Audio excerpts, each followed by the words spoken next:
Hi, I'm Christian Lloyd B. Magan, and I am the one who assigned to report today. What are the implications of that convergence? OD practitioner must become more familiar with all aspects of HR from strategic to tactical, and how they can be applied to improve productivity and organizational work climate. HR practitioners should also become more familiar with OD and its total system and humanistic approach to effecting change with people and organizational or group settings. As a result of convergence, OD professionals must become more familiar with all aspects of human resource, from strategic to tactical, and how they can be used to increase efficiency on organizational work environment. OD and its complete system and humanistic approach to effecting change with people and organizational or community settings should be familiarized by HR practitioners at the same time. Parek and draw 14 principles to be kept in mind in designing the system. HRD system should help the company to increase enabling capabilities. HRD system should help the individuals to recognize their potential and help them to contribute their best toward the various organizational roles they were expected to perform. HRD system should help maximize individual autonomy through increased responsibility. The HRD framework can aid in the company's ability to expand its enabling capabilities. Individuals should be able to understand their potential and contribute their best to the different organizational tasks they are required to play due to the HRD system. Individual autonomy should be maximized by increased accountability according to the HR scheme. HRD system should facilitate decentralization through delegation and shared responsibility. Delegation and mutual accountability can be included in the HRD system to aid decentralization. HRD system should facilitate participative decision-making. Participatory decision-making should be encouraged by the HRD scheme. HRD system should attempt to balance current organizational culture with changing culture.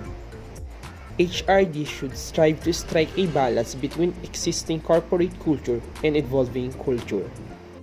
There should be a balance between differentiation and integration.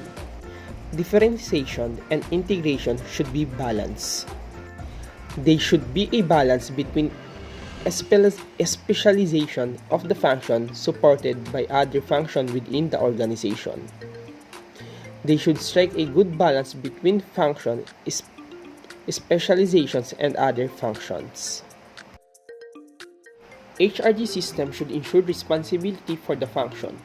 The HRD framework should ensure that accountability for the role is maintained. HRD system should build upon feedback and reinforcement mechanism. Feedback and reinforcement mechanism should be built into the HRD system. HRD system should maintain balanced qualification and qualitative decisions. The HRD method must strike a balance between qualification and contextual decisions. There should be a balance between external and internal help. HRD system should plan the evolution of the function. There should be a continuous review and renewal of the function. There should be a healthy mix between external and internal assistance. The HRD framework should plan the function's evolution. The role should be evaluated and renewed on a regular basis.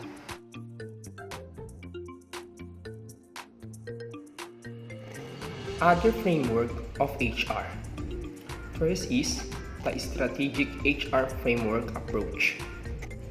This framework, formulated by Ulrich and Lake, aims to leverage and align the practices to build critical organizational capabilities that enable an organization to achieve its goals. This framework provides basic tools and parts for determining how companies' HR practices can be improved. Second is the Integrative Framework. This framework, offered by Young and Berman, which identifies three paths through which HR practices can contribute to business performance. By building organization capabilities, by improving employee satisfaction, and by shaping customer and shareholder satisfaction.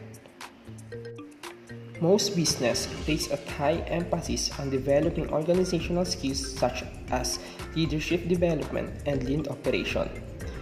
The respectful treatment of employees at all levels must be between workers and senior management, overall benefits, compensation, and job security. And the third is human capital appraisal approach.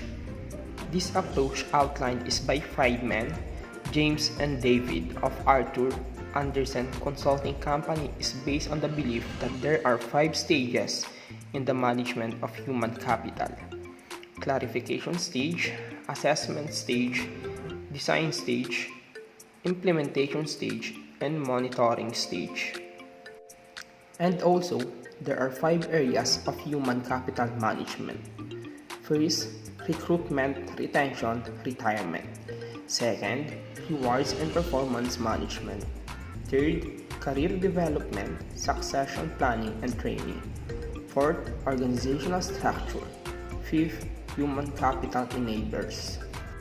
HRD scorecard approach.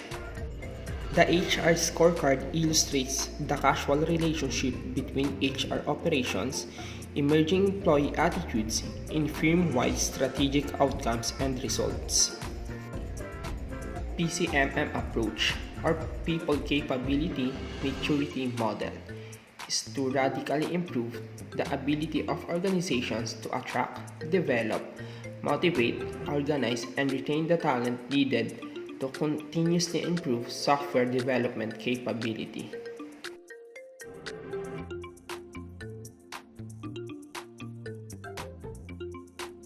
The strategic objectives of PCMM are as follows: improving the capability of software organization by increasing the capability of the workforce, increasing the workforce's capacity in order to improve the software organization's capability, ensuring that the software development capability is an attribute of an organization rather than that of a few individuals, assuring that software development is a business skill rather than the responsibility of a few individuals, aligning the motivation of individuals with that of the organization, and retaining human assets, that is people, with the critical knowledge and skills within the organization.